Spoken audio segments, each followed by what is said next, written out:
The following is a long, open-ended conversation with Nandagopal Saji, an experienced professional in the automotive electrical vehicle industry who has been having tours in the European Union, Asia, and beyond. We sit during the time of Merdeka and right after the infamous Militar Parade that happened in August 2022, and we discuss many topics. For example, the little differences between Asia and, let's say, Cambridge, Massachusetts. How unique is the south of India, Kerala, the city where Nanda is from? The ethics of war and peace in this modern time, among many others, that was so riveting during this 2 hour conversation, which is right now maybe the longest episode we ever recorded. It was insightful also to see how big and relevant the story of India is across the world. So, without further ado, I really welcome all of you to On the Lawn with FVR podcast. If you like this thing, please like and subscribe and contribute to the channel in the description below. And now, your featured presentation. 3, 2, 1. Ladies and gentlemen, welcome to another episode of On the Lawn with FVR. Today we have Nanda. Thanks for doing it, man. Yes. Happy to help, always. So, this has been such a impressive days that we had recently. Some people will say, what is that little thing on the back? That's actually the part of the Yes. Malaysian flag because there was a Merdeka Day, maybe it was Yes. independence. Yes. You were there, right? Yes, I was. So I was there, and to be honest, I expected the same, and I got exactly what I expected. okay. I'm used to an Independence Day that is extremely crowded. Oh. I mean, this part of the world, Independence Day is extremely important for us, and it's like a whole national holiday. It's a religion, to be honest. We have crores and crores of people just lining up streets and then saying hi. There will be a huge parade, a lot of weapons and all of that. So it's amazing. And Independence Day, I tried to attend the ones in Kerala, the one where I'm from, but I've not been successful. And I'm in Kuala Lumpur, capital of Malaysia. It's going to have the biggest one. It was amazing. It was just amazing. That's what everything is about. So people hear that you were in other parts, but you wanted to be in the military parade from where you're from. And people Yes. may not know where you're from. Yes. So, a bit about me.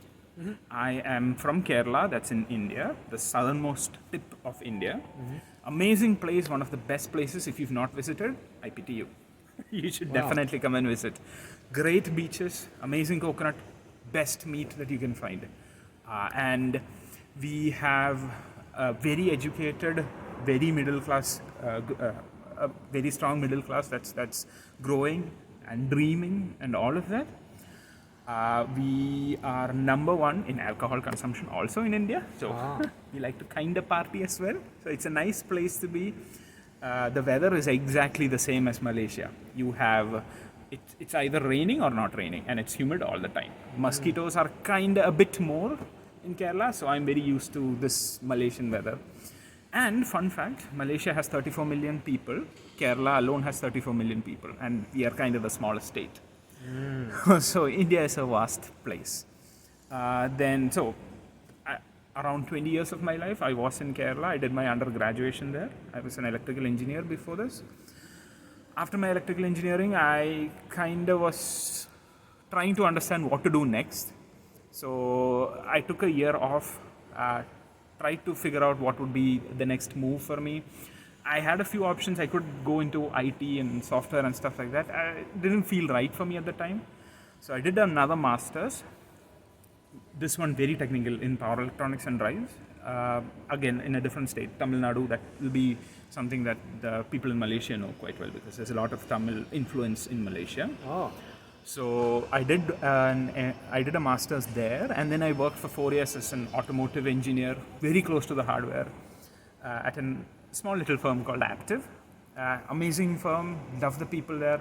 I loved my team. I keep complaining to everyone I know that my team, my original team, has spoiled me. Because now I expect that level from every team. It is going to be hard for me. I know it's going to be a hard corporate life for me because I will be holding it to that level. was amazing, but I loved every bit of it.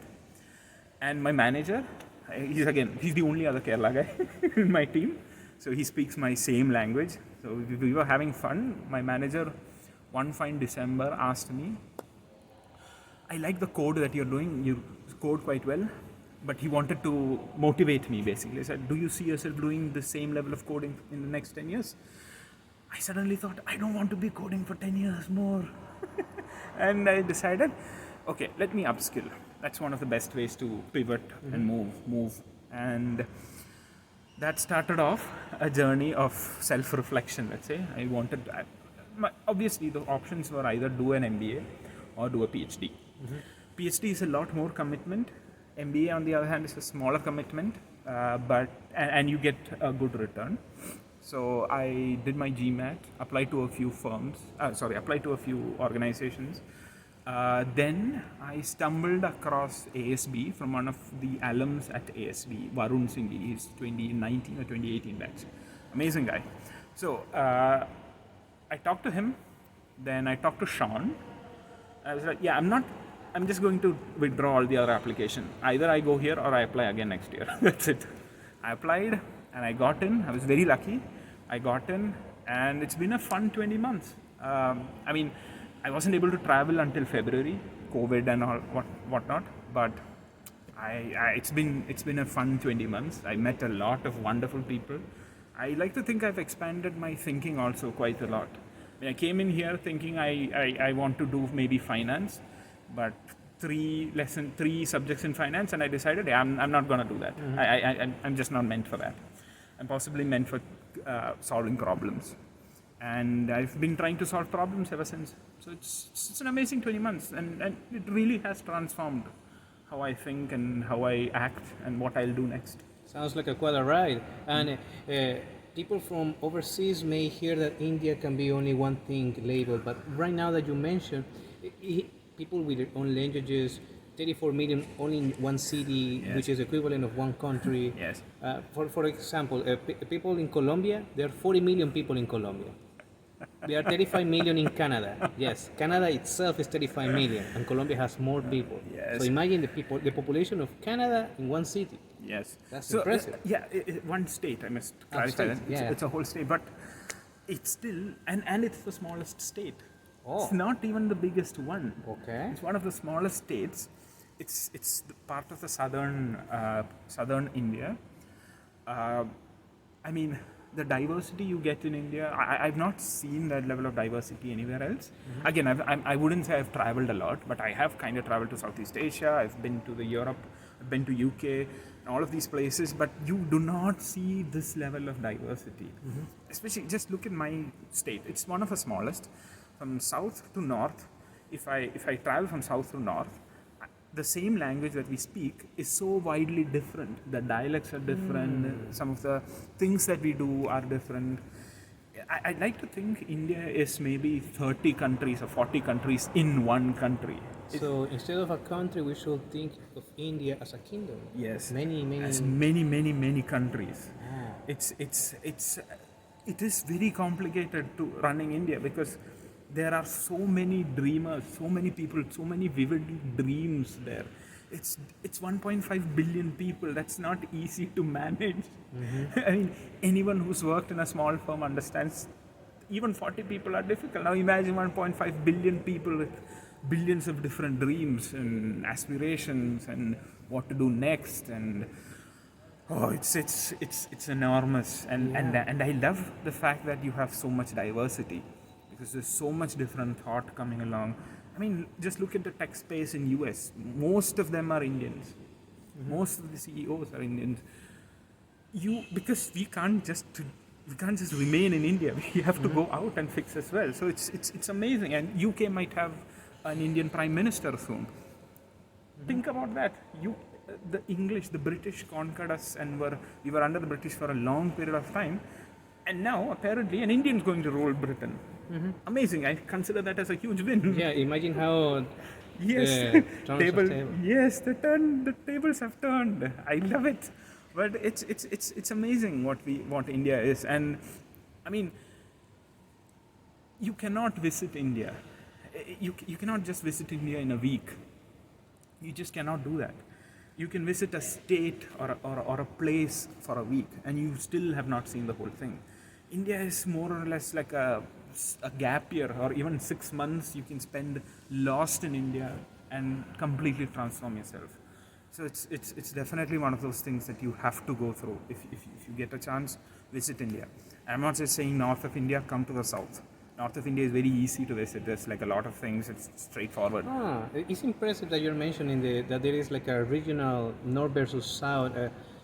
So tell us a little more. What happens in the north? Yes, so north, I wouldn't say north versus south, but more or less like north does its own thing, south does its own thing. At the end of the day, north is very much a cohesive unit because of the language that they share.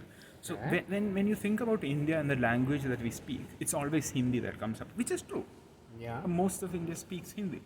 But that's not it. If you ask me, is there a national language? I mean, I'm assuming the US has one national language, Spain has one, Mexico has one. They all have one national language, or maybe two. We have a few official languages. We have like 19 to 20 official languages. And to consider India as just Hindi-speaking people is wrong. It's offensive. It's kind of offensive also, to be honest. I speak Malayalam. I speak Hindi also. I speak Malayalam. That's my mother tongue. I have friends who speak Tamil, Kannada. There's so many different languages. Now, north of India speaks Hindi. It's from Sanskrit. And it's amazing language. I love people who speak Hindi. It's a wonderful language. South of India speaks so many different languages. And most of those languages are from Tamil. So Tamil is the mother, and so Malayalam comes from Tamil, Kannada also kind of comes from Tamil. A lot of those comes from Tamil, while Sanskrit Sanskrit is the other mother, who has Hindi, Urdu, and all of those other languages. So India is not just one language. Now, if you look at the let's say government policies, that's something that I like to talk about. So north of India, since it is cohesive with this one language, what happens is we talk about it's easier if you win the north of India, you kind of win the whole parliament, or you win the election. So government, what they do, most of the central government try to invest or try to build up north of India so that they can keep winning elections, which meant the south of India has had to fend off for ourselves. So a classic example is there is a huge amount of migration from India, from Kerala to Bangalore. Bangalore is a IT hub. Okay, so there's a lot of migration, but there are only 3 trains that travel from Kerala to this amazing place that has so much potential. We've been asking the central government for additional 3 or 4 more trains. It will easily fill up. The government will not. The government will say, okay, we can invest, but we'll invest somewhere else. So time out. So the government of India doesn't want some people to move from one city to another. No, not exactly that. The government of India does not consider it a priority for that. To get more trains. Yes, to get more trains. It makes no sense. Okay. Because we have the people to move, and the government will make money, but they just invest it in somewhere else. So this is a very classic example of what happens most of the times. So what happens is the south of India has always had to fend off for ourselves. We've had to grow our own shit, bring in more people, and expand our own networks and all of that, which meant the south of India, if you look at it, right, if you just look at the south of India, it's closer in terms of economic strength to Korea. Okay. But we make the tax dollars that the north of India uses. I wouldn't say north of India is bad either, but that's how the political system is right now, and which is kind of bad, because that means if you favor one child over the other, the favorable child will not grow properly. He will always get more and more stuff free from the mother and the father, while the other one, the independent one, will grow on its own.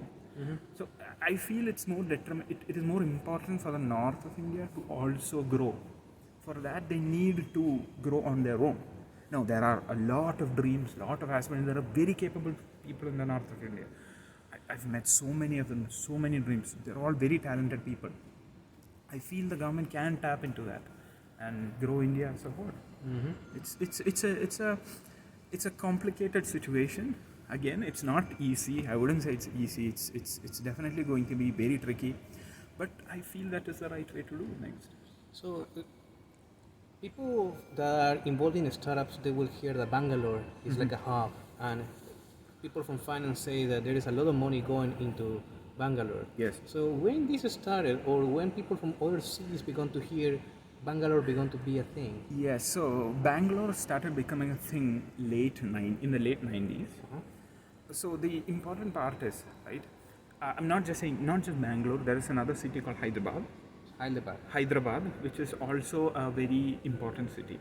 So what has happened is the politicians of those times were very smart. They knew what the future would look like, and they started investing in certain hubs to promote more startup culture. To invest in the ecosystem so that you can have cheap rent, low taxes. So it'll attract more investment and grow that field. So that's what happened with Bangalore. Bangalore in the late 90s was beautiful. It was cool. The weather was cool. The infrastructure, there was no traffic. So one thing you'll hear always about Bangalore is heavy traffic. Okay. Late 90s, the traffic was good. The weather was cool. It was an amazing place. And my father actually visited in the late 90s and he loved the place. But then it started attracting all this talent in. And when I went, I was in Bangalore for 4 years, between 2016 to 2020. At that time, heavy traffic.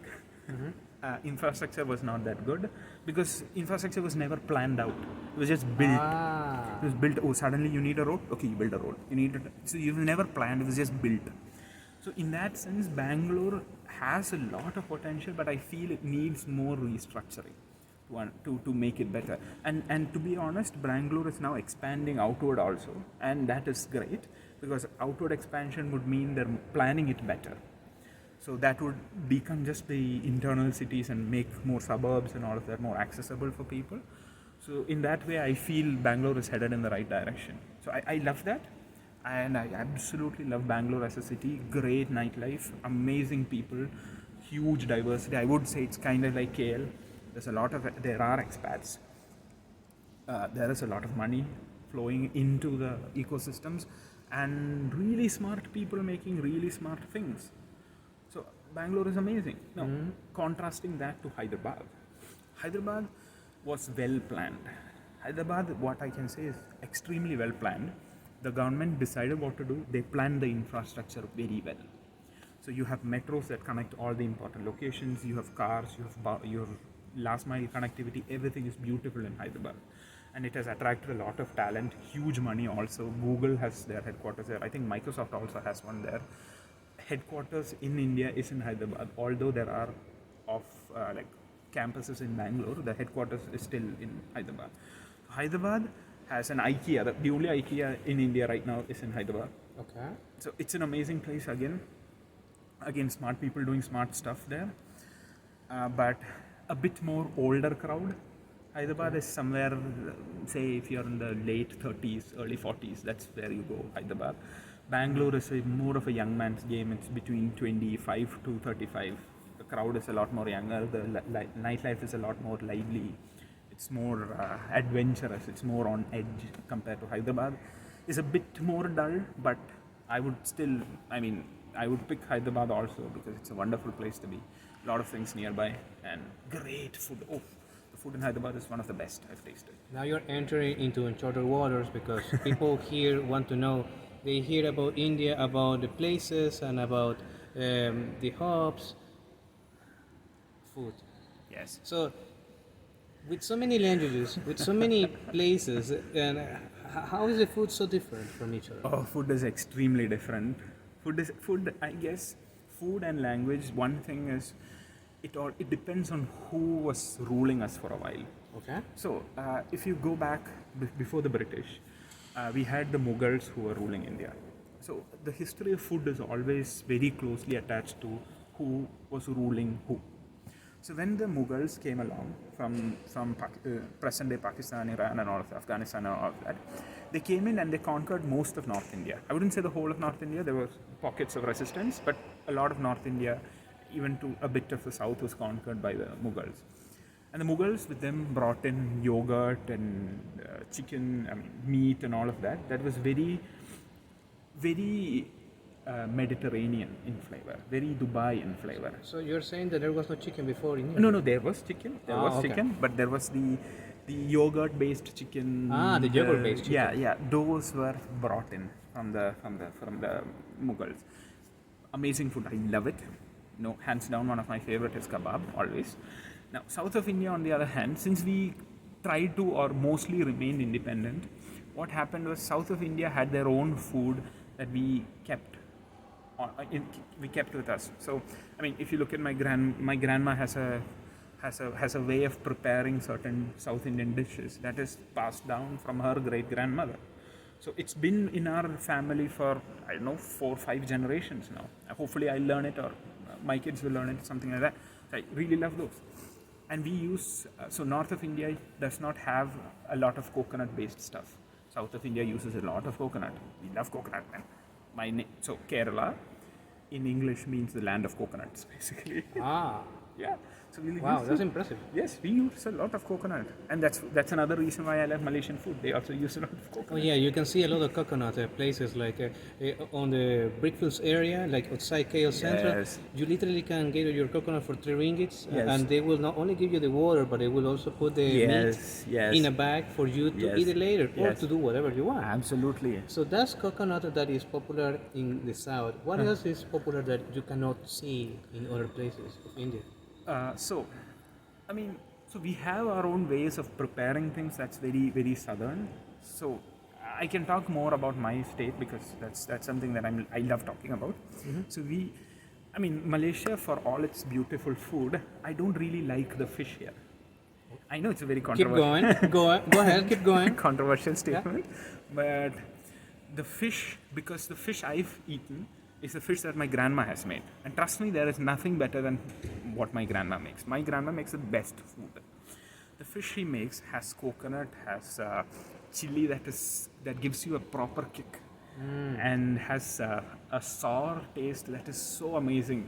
It's just like there is nothing that anyone can offer me that will trump that.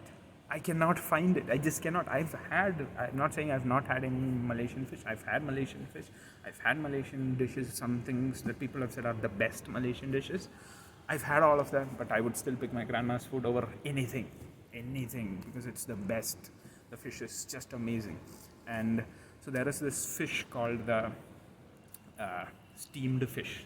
It's amazing. There's actually a restaurant here called Molaga that sells it. You take the fish, you score it, and you put all the rub in it, and then you put it in a banana leaf. Mm-hmm. Again, banana leaf is common in India, in Kerala especially. You put it in a banana leaf and you steam it. You steam it such that you open the banana leaf and you can just pick out the meat on its own. It's one of the best dishes I've had, and I'm just craving it. The moment I go home, I'm getting her to make one of those for me. Again, going back to your original question, right? Fish is good, and then there's banana. Okay, coming back to this, we use a lot of banana leaf too. Mm-hmm. We use banana leaf to make fish. We use banana leaf to serve food. I'm not sure if you've had. Already go, and you have to eat it with the hand. Yes. And this is something that we can go later, but keep going on the banana leaf. Yes, the banana leaf, you use that. And you make something called ada, which is also a sweet made from jaggery, rice, and you steam it with banana leaf. I would say that is one sweet that you can eat without feeling bad. It's extremely sweet, but all healthy products. It is steamed. It's not fried, not cooked in oil, nothing like that. It's steamed. Amazing. It uses jaggery, not your sugar, azúcar. Mm-hmm. It uses jaggery. Beautiful. That's good quality jaggery. Amazing stuff. And then the banana leaf adds a really good flavor and seals in everything. Again, I'm craving all of this. The moment I go home, I am getting my grandma to make all of this. So you mentioned about the banana leaf, and for the people who already tried that delicacy, there is like an art to eat the banana leaf. Yes. You have to use your hands. Yes. So Can you tell us a little about the story why you need yes. to eat it with your hands? Yes. So, Go so ahead. I mean, so I am no fan of spoon. So my belief or my food philosophy, let's say, is that you have your hands, use it. God has given you two hands, and the primary task of both your hands is to make sure food goes inside.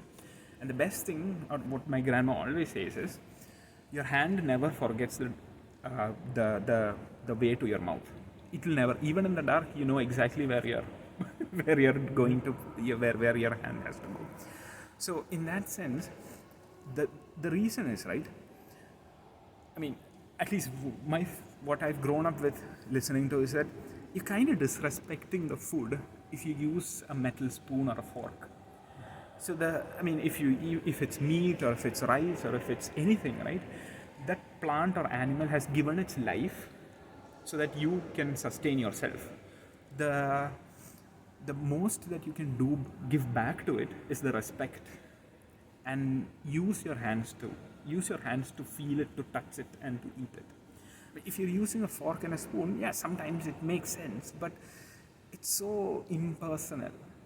It feels like you're just an object. You're not an object. You gave your life so that I can live. So I'm using my hands to touch you, and I'm going to eat it with my hands. And your hands will never lose sight. I mean, your fork or spoon can drop food here and there, but your hands always dependable. It will take the food from there and to your mouth. It's one of the best ways you can eat. And again, coming back to the banana leaf part, right? There is actually a way to serve the food and to eat it. Okay. So when you're sitting down, the thin part of the banana leaf has to be on your left, and the thick part should be on your right, and all your curry should be on top, on the top. Your papad or that thing should be here. Your pickle should be here. Pickle is the spicy stuff, and your rice should be in the middle. And then there is the way in which it is served. There's you should start from the left and then tuk tuk tuk tuk tuk, and then once you're done eating, you're supposed to close it. Best biodegradable food. You can just drop it in the. You can dig a hole, drop it there. It becomes compost. Yeah, that will make the purpose of the banana leaf go full circle. Yes. Because it was not only a fruit that you eat, but also you return it to the land. Exactly. That's something that it really, really adds value. It adds a huge amount of value, and I'm listening to. I mean, I'm seeing news right now that Germany has now adopted banana leaf as an option, or somebody else is doing a startup where banana leaf is like we've been doing that for centuries.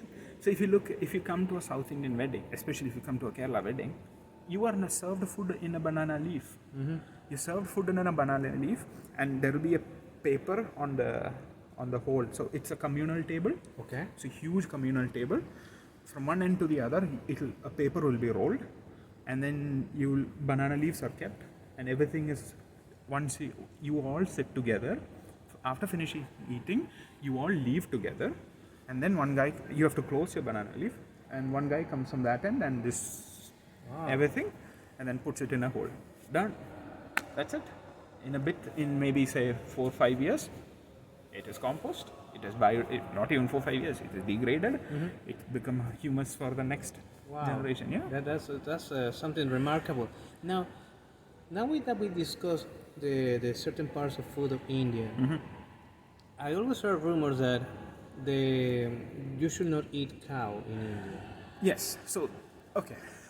So, religiously speaking, cow is supposed to be divine. Okay. Cow is supposed to be. So there are a few important cow figures in our religion. So there is the cow is usually considered a mother. So you do not eat your mother, basically. So it is because there is this cow that gave sustenance to a huge amount of people when everyone was when they did not have any food. So we consider cow to be close to mother. So you do not kill your mother. You worship her. So that is why you do not eat beef at all in India. You do not try to eat beef. And Hinduism or any religion, but specifically Hinduism, is a fun religion because it likes to. I mean, it's meant to be very close to nature, and how you lead your life and how you live your life, the traditions and all of that is very close to nature. It gels very well within nature, uses a lot of natural products. Ayurveda comes off of all of that, is using a lot of the natural products for our own medicinal benefits. In that sense, I feel Hinduism is really good for this age also. Because we are trying to cut down on meat and cut down on all of this, and Hinduism has created all of these wonderful traditions and customs that are very positive to nature.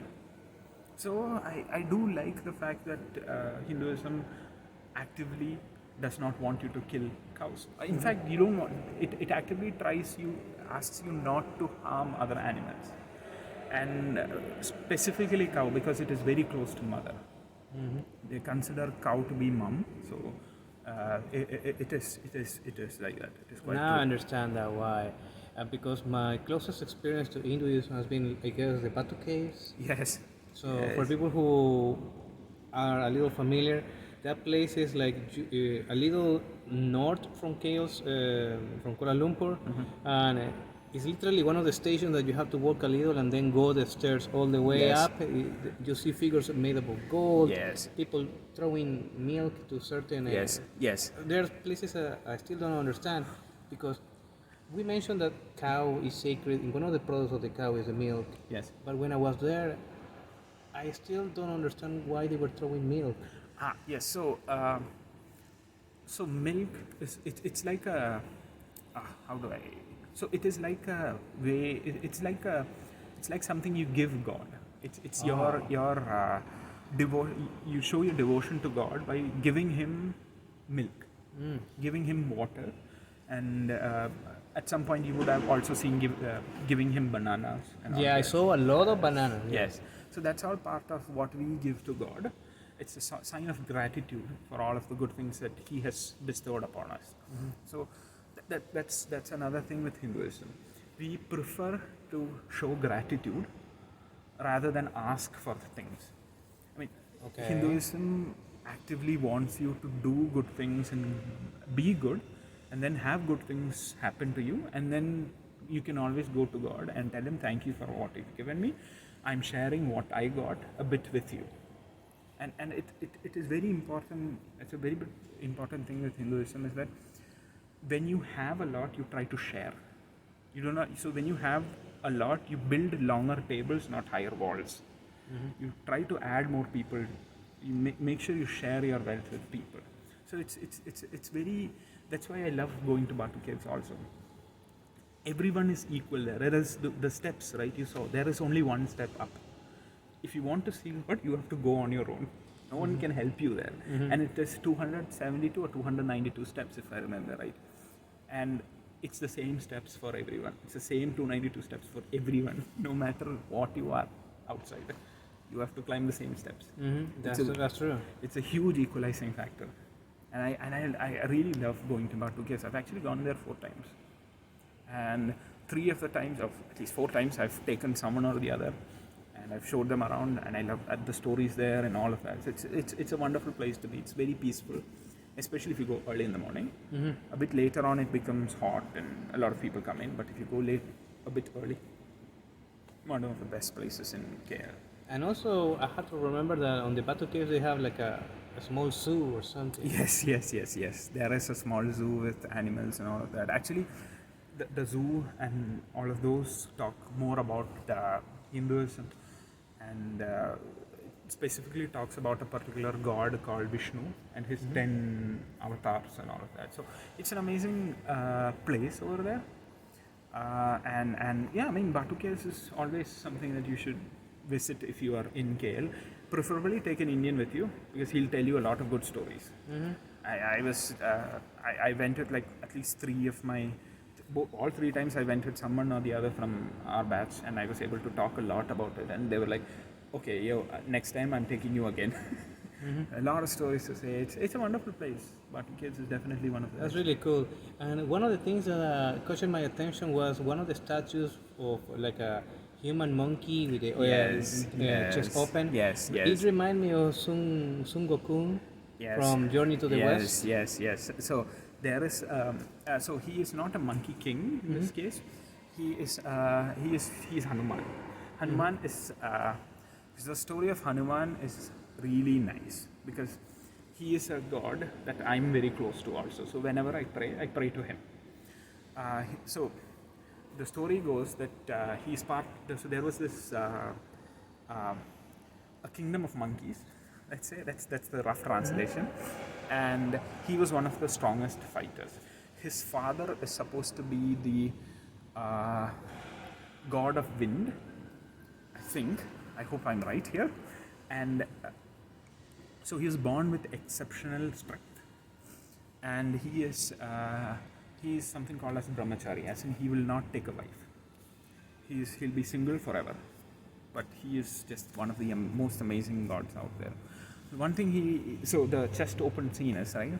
So in Ramayana, he's part of the Ramayana. He's one of the characters who's part of both Ramayana. That's a very important religious text for us, as well as Mahabharata. They're both very important books, not just books, they're very important stories steeped in our tradition, and he's part of both. There are very little characters that are in both. So he's part of Ramayana predominantly, and in Ramayana is the story of Prince Rama.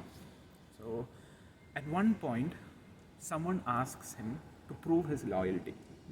He says, "You've been with a few kings and queens. How can we be sure that you're loyal to Lord Ram?" So what he does is he opens his chest, and he shows in his chest Ram and his wife Sita. That is the pose that you saw in Batu Caves. Yes. One of the, I mean, if you get time, I would encourage you highly to read both of those books. Especially Ramayana is an amazing book. It's an epic. A lot of really valuable stories, important life lessons.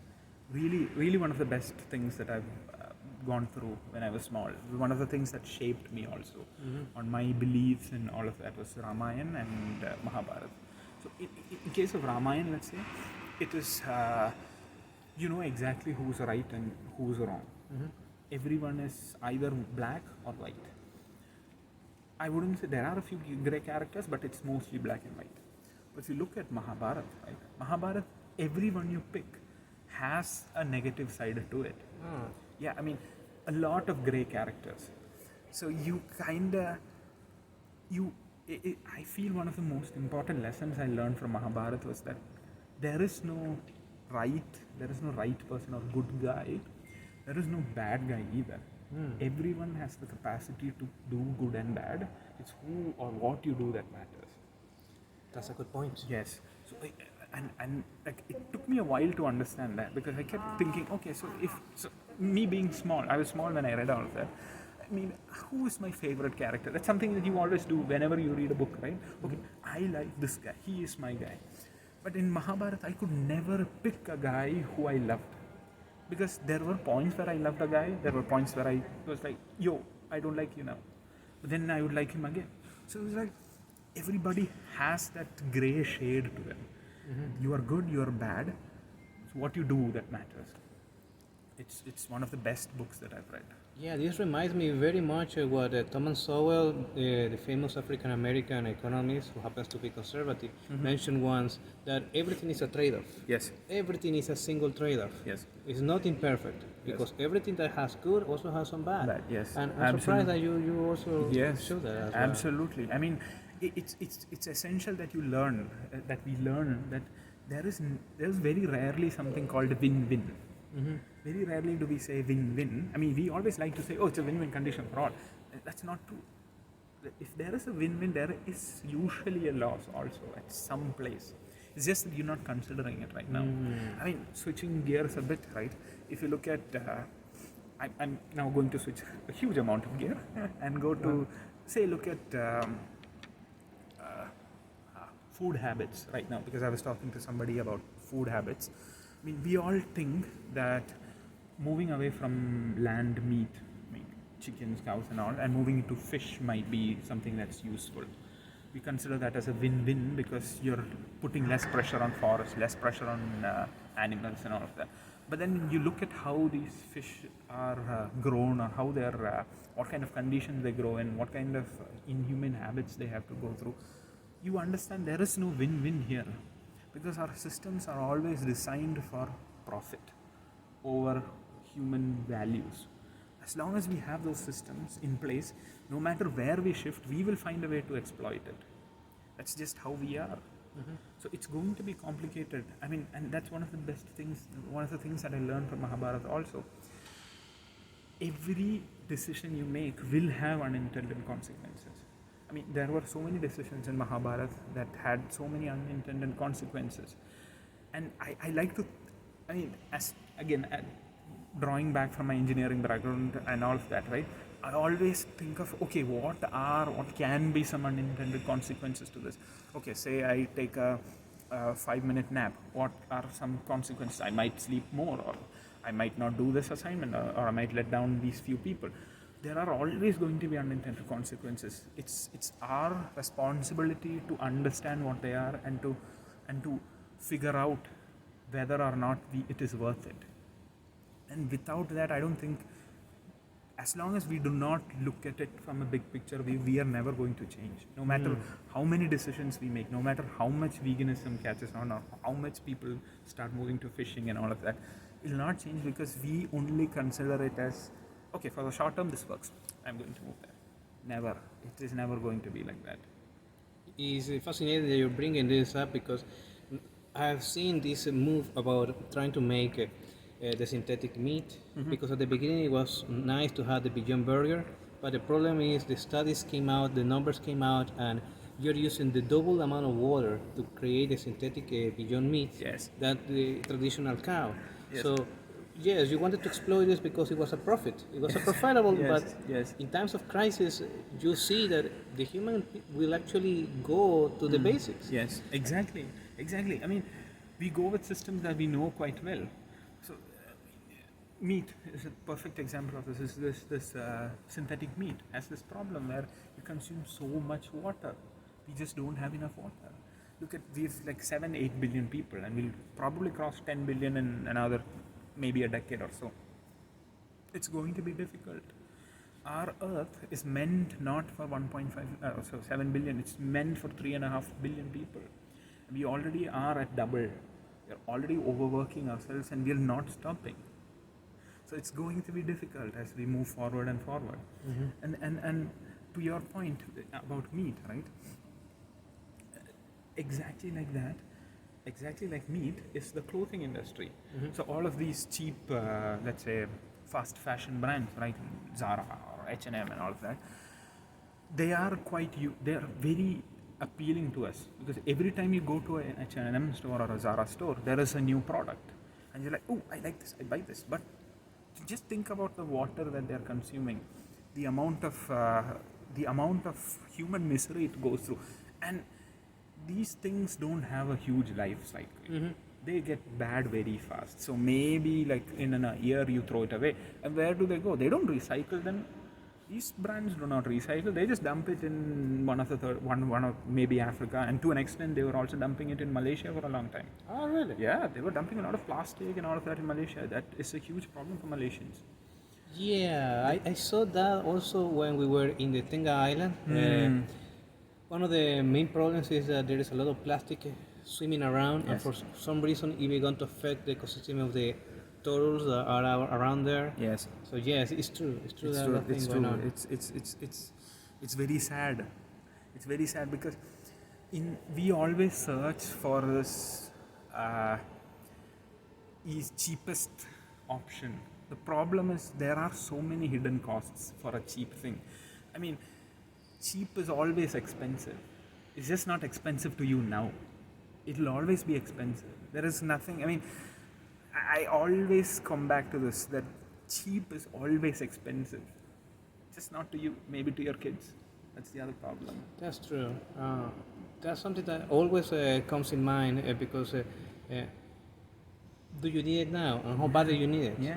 Yeah. I mean, so right now I'm shifting out of ASB, and like when I came in only February of this year, and I'm leaving in this is August, right? So I'm leaving in August. So sorry, it's almost September. It's actually September. So I'm leaving in say February to September is maybe 7 months, 6 months, and I already have so much stuff with me.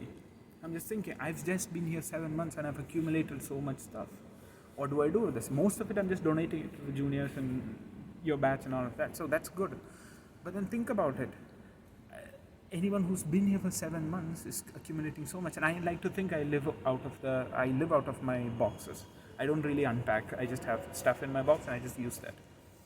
But if somebody's been here for say 2 years or 1.5 years, think of all of the accumulations that you have, and what do you do with it?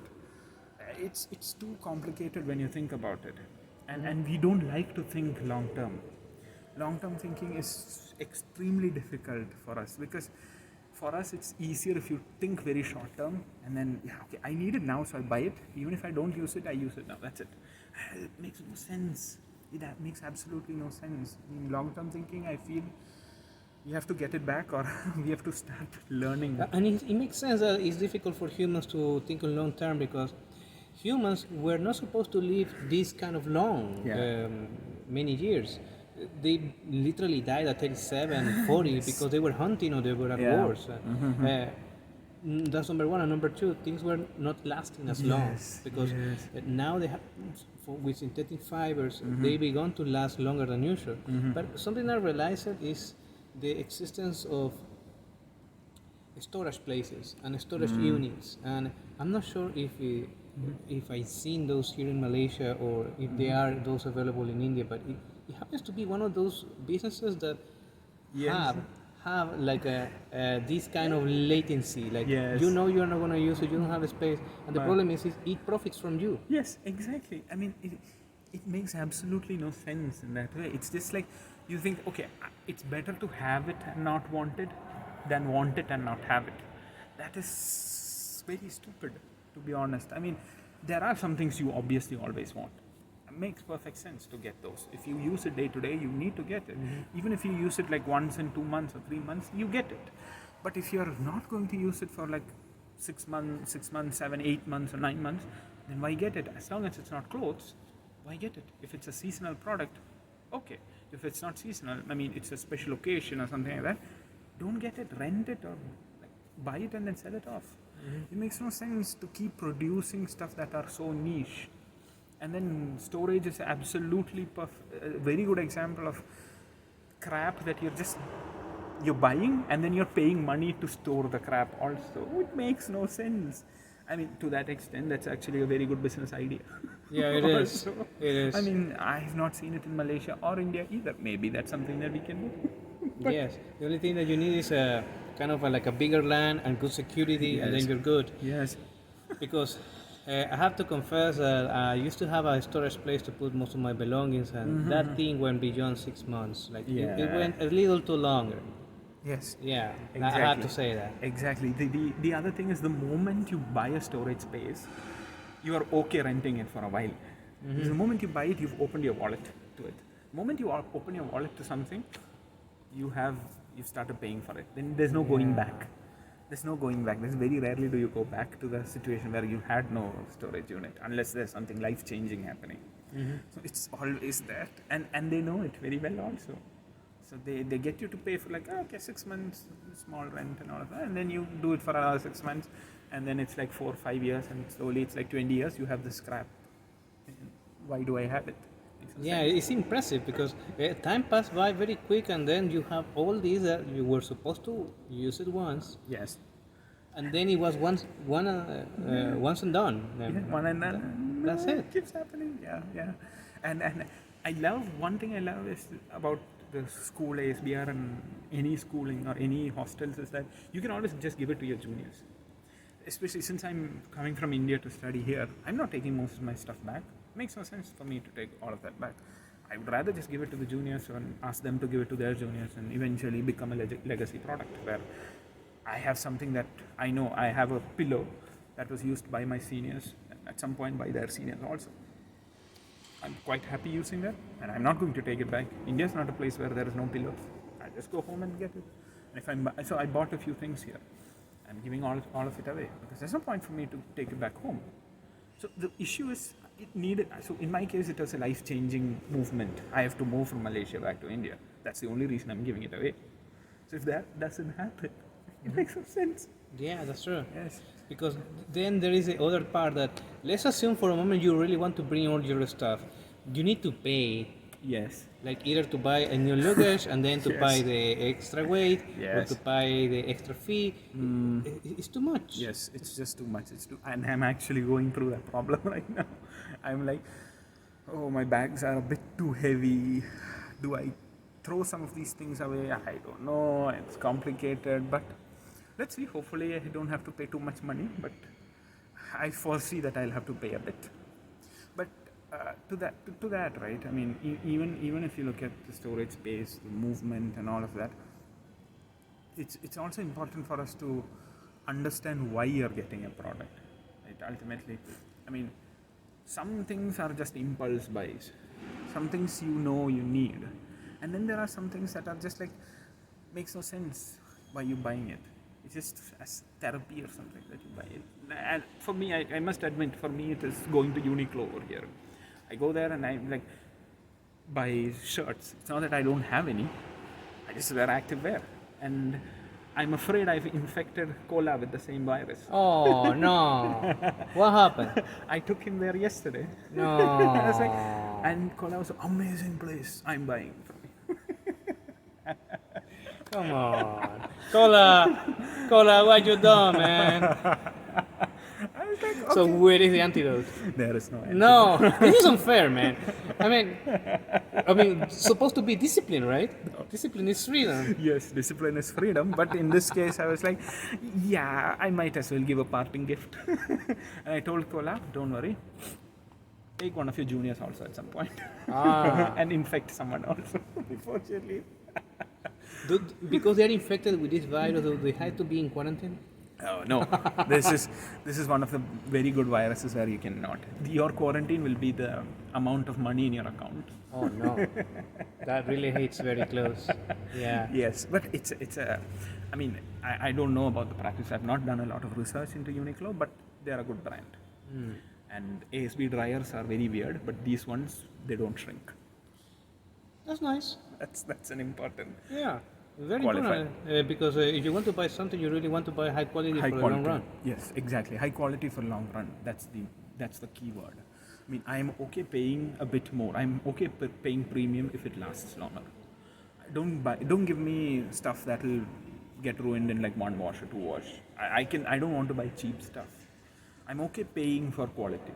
You advertise quality, I'm okay paying for it. That's why I don't like buying stuff from Zara or H&M, because I know they sell cheap stuff.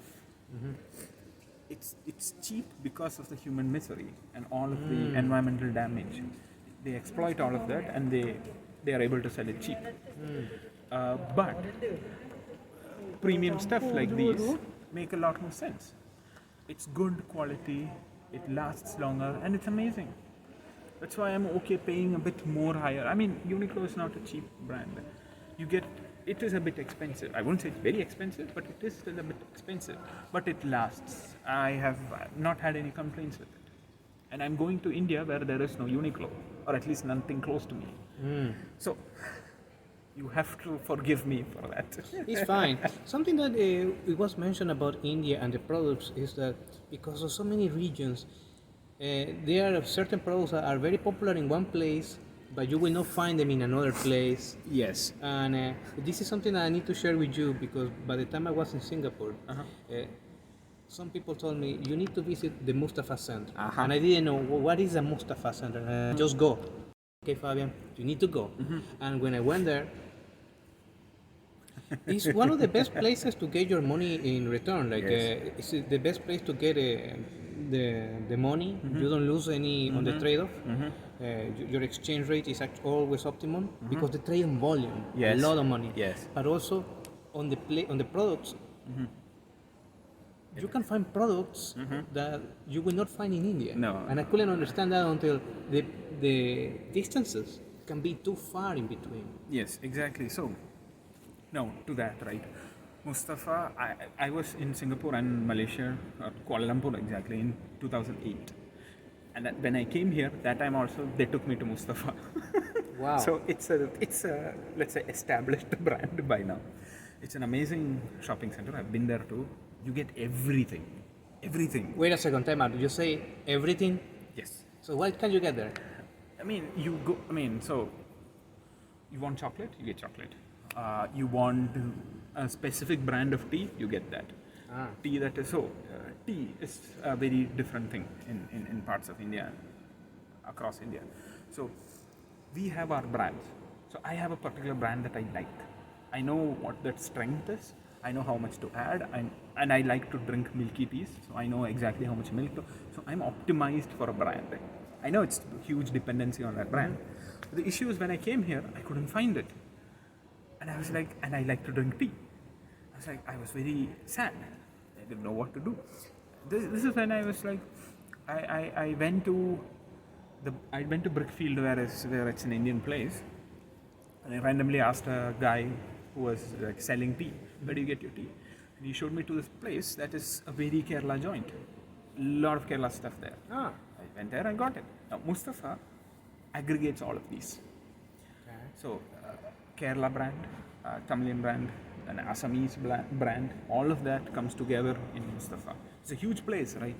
So much, and there's free candy to taste always. That's what I remember. It was 2008. I was not that old, so I could eat candy. So that shopping center has so much stuff, so many different varieties of stuff, that you will always find what you're going in for. So it is amazing that Mustafa has done it. I don't know how they have, but it's amazing. Now, going back to the original question, right? Why there is so much diversity? I guess to an extent it's because of how India is. Our habits, our traditions are very different. So, simple example, the calendars that we follow are quite different. My state follows the lunar calendar. Everyone else follows the solar calendar. Oh, Imagine that. wow. Yeah. And then, so speaking just about the, let's say, start of the year, right? Almost every state has a different start of the year. If you look at my traditional calendar, the start of the year it keeps changing every year. Because we follow a different lunar cycle and all of that, and our months are smaller. It's complicated, but it's different. Now, when you look at, say, Tamil Nadu, they follow a different calendar. You look at north of India, they follow a completely different calendar. So it's just that our traditions have been so different, our practices have been so different that we use different things for different purposes. I mean, if you look at north of India, coconut oil is used only for cooking. And south of India, you can use it for cooking, but you can also use it in your hair to make sure hair growth is good. Oh yeah. Mustard oil, we use it mostly for cooking. And north of India, they use it mostly to apply it on their body and all of that, because it becomes dry. So just imagine, it's the same oil, different places, different uses. Remarkable. That is what I'm saying. It's not, India is not one country. It's a few countries bundled into one, and slowly moving along, chugging along. I'm fascinated always when I think about how complex India is. Something that catches my attention on the flag is it's like a tire. It's not a tire. It's not called, a tire. Yeah, no. It's called the Ashoka Chakra. Ashoka was this very just and integral ruler of a huge part of India. I'm not confident on what all areas he had under his rule, but he was an exceptionally important figure in our history. And the chakra is meant to depict the sense of justice. I think they have, okay, my flag knowledge is not that strong, but I think there are 24 spokes in that, and 24 representing the 24 hours a day. I think it is specifying that you have to show integrity, justice, and everything all throughout the day. That's the spoke, And then if you look at, just talking about the flag, if you look at the brown, not the brown, the orange, the white, and the green. The green is for nature and all of that, the earth, the nature, and all of that provides so much for India. We are a diverse country, not just in people, in thought, and in language, also in climate, in biodiversity, and all of that. We have a desert, we have rainfall, we have the place where you get the largest rainfall, you have all of these hills, Himalayas, amazing place. So that's the green, and the orange represents the people, their dreams, their thoughts, their aspirations, and all of that. And the white represents peace, purity, and devotion to God, and all of that. So the flag, I feel, is very representative of what India is. It encompasses everyone in India. It talks about all of our shared dreams, all of our. Look, we're not a monotheistic country. We don't just follow one religion. We have so many religions in us that we are united by what we want in the future, what we are aiming for, what we dream for. Ultimately, that is what I feel India is. It is a dream and it is a promise of what we can be. It's a promise of what you can be. Yes. And I feel we have the necessary tools to get there. It's just it's always complicated when there's so many people. The job is easy, people are not. Yeah. That's true. Now, we were discussing before recording this that people showcasing on the military parades to remember freedom, and especially right now the meaning of the flag. Yes. But I need to ask you, what is your perspective about freedoms? Freedom, right? So, again, I was talking to a couple of my classmates also, not from Southeast Asia. I was talking to somebody from Mexico, and I was talking to you, and so I understand why it is a shock for you that the military parade in Malaysia was so strong. So many people came out, because think about my country. Okay, we invented zero, so we're not a small country. We've had our place in history. We were what Columbus started to look for. And when he found America, he was actually looking for us. He couldn't find us. Found a different country, and so many people have come to trade with us because of what we have. We had so many things. I think at some point we were contributing around 20 to 25% of the global GDP. It was very like in the late 13th century, 14th century. We were a powerhouse. That is when the British saw us and let's take it. That's the other thing, right? Whenever two civilizations meet, whoever has the stronger technological advantage usually becomes the oppressor. That's what happened in our case. The Britishers came in for trade. They realized that we really do not have the military capability compared to them. They just took over and they just conquered all of us. And they just so we are a proud country. We were subjugated for close to 2 centuries. We were under the British. So the British used our money. They stole so much from us. So that's the funniest part, right? British looted so much from us, and also took the word loot is actually Hindi. They took the word loot to English and used it to rob. Loot in English means rob. It's actually a Hindi word. They not only looted us, they looted the word loot also from us. Wow. So when they did all of that, right? And we started realizing, hey, this does make sense. Why they don't? We should fight for our independence. And we started fighting for our independence. Our first war of independence was in 1857. It's an important, like any Indian history student would know this. 1857 was our first war of independence.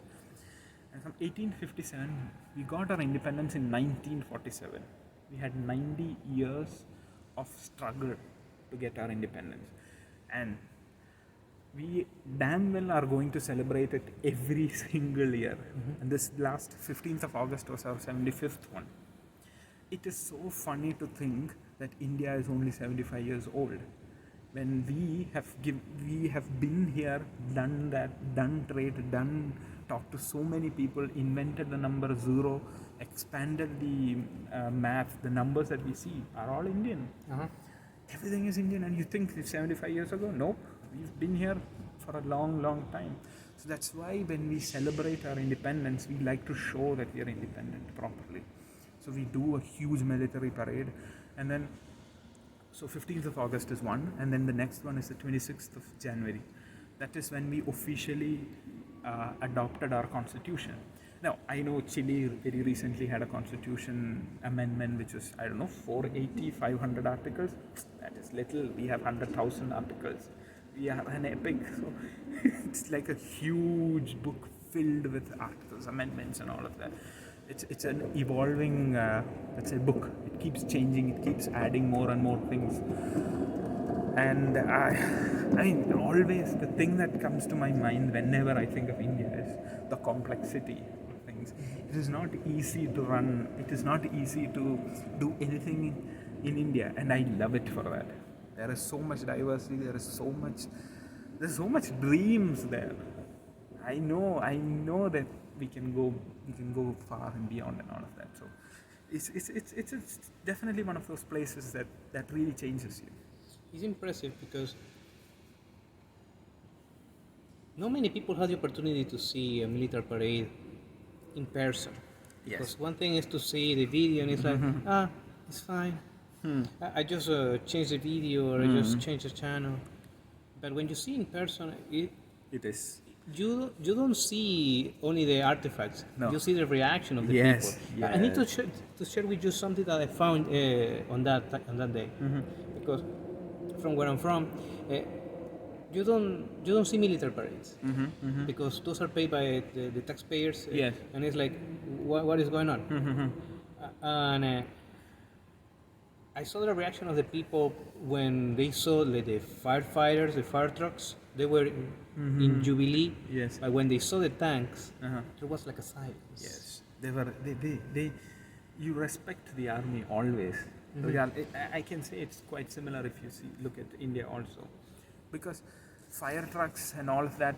I mean, if you look at the reaction, not just the reaction of the people on these artifacts, right? When you look at the fire trucks, they were all quite happy, smiling, and all of that. They were meant to be close to the people. The army's job is a bit. I mean, they are meant to protect the people. That is their sole responsibility. I mean, they're more.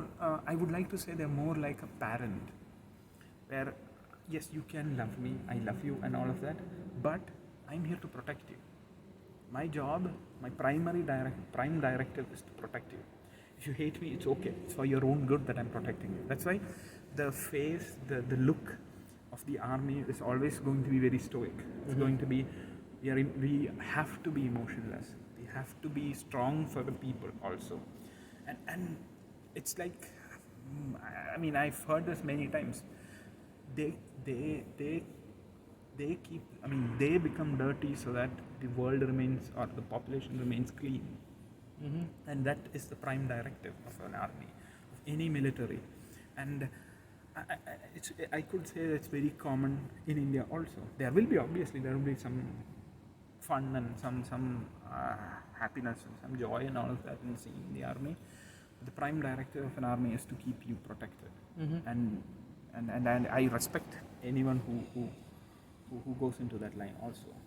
It was fascinating to see that the mood changed so much in the vast majority of the population that some of them decided to leave the parade once they saw them, and it was like, this is curious.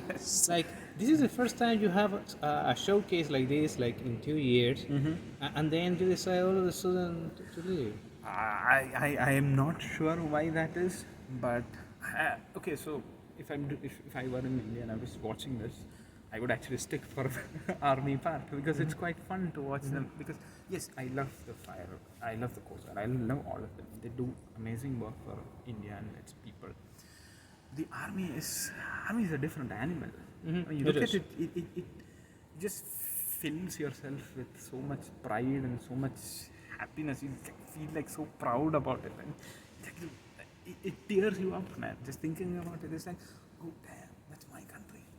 Yeah, the only problem with the army is that you always have to follow a directive for someone else. That's the problem.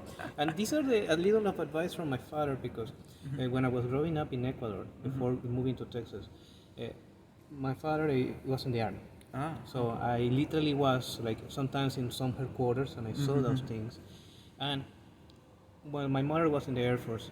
oh, So we realized that hey, if you enter the forces, the career is sometimes limited. At best, you can get 30 years, but you get the pension. That's a trade-off.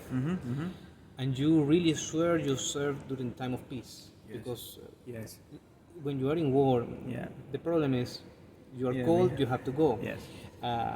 That happened with one relative of us and also my father who were in war with Peru back in 1981 and then 1995 if I'm accurate. The issue is you realize the discipline helps you to set free. yes, I remember some notes in like in the men's restrooms, always keep yourself proper because that's how people will treat you, or the the morning drills because they were supposed to meant for you something that you can carry Yes. after your career in the military. yes, exactly. And I Exactly. would say as well, it was not only for them because it was an opportunity or because it was a chance to correct or improve their lives, but also have to say a sense of identity because let's be honest, a lot of people nowadays live their lives without identity. Yes, absolutely, absolutely. And to that, right? I mean, I'm happy that you had both your parents were in the military. My dad was not in the military, but he grew up in a boarding school that was attached to the military. So the discipline that was inculcated into him actually trickles down to me also. I mean, every time I get up from sleep early in the morning, the first thing I have to do by habit is fold my sheets. It just feels weird if I don't do it. There's nothing I can do. I cannot control myself. I just get up and I start folding myself, and only then I start thinking. I mean, yes, my dad was obviously, he would look at it and he'll say, you didn't fold your sheet, but my dad's not here. That's the thing. It's just part of my habits that I have to get up and do this. There's nothing I can do. And that's important, right? And I'm sure your dad has given you some of those also. I mean, when you get up, you probably have a set of things that you always do. And I'm sure when you have kids, that will fall on to them also. That's essential, right? A disciplined life is freedom, like you said.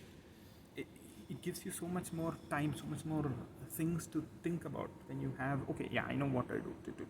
Yeah, it's all discipline. Now I can move and think about more stuff.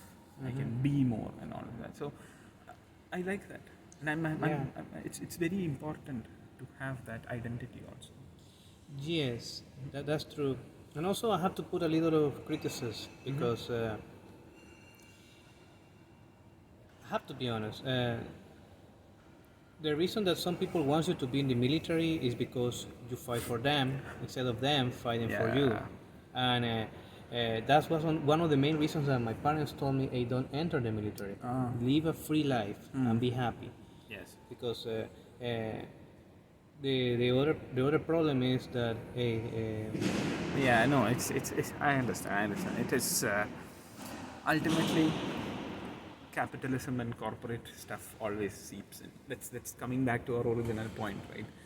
I mean, we all have short-term thinking. Even look at any not just politician, any government. You always do or enact policies that are meant for 5 years. If you're only going to have a 5-year thought process, I have to do something for the next election. If your thought is always going to be that, you're always going to be looking at short-term victories over long-term goals. I mean, just take the case of Singapore. Singapore has had one government since 1965, and look at where they are. All their thought, I mean, obviously there are problems, there are all of that, but look at how they've accelerated. They knew what they wanted, and they had the political stability to keep doing it, keep attacking the problem and over again. And look at now where they are. Everyone wants to go to Singapore, and they're amazing. That's the thing, right? If you free yourself from that short-term thinking and move much more into a long-term vision strategy, it's going to be so much more amazing. You're going to get a lot more in return, because these things always compound. And I mean, I know it's a bit difficult when you think about COVID just happened. I mean, that was too short term. No one really had a plan for that. But yeah, that's true. Life is not going to be easy, and it's only going to get tougher. But if you have a much more longer term view of things, a lot of these petty stuff will fade away. I mean, coming back to something my granddad used to tell me is, if it doesn't matter in 5 years, don't waste more than 5 minutes on it. It's one of the best advices I have, and I always think about it. 5 years ahead, then let it be. It's okay.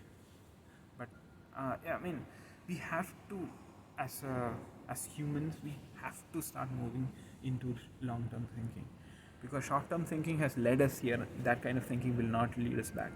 It will only keep making us dig our hole deeper and deeper and deeper. That's true. And now that you mentioned that you have been in places of Malaysia and places of India, and you also got the opportunity to visit Cambridge. Yes. So how was Cambridge for you? So Cambridge for me was very complex.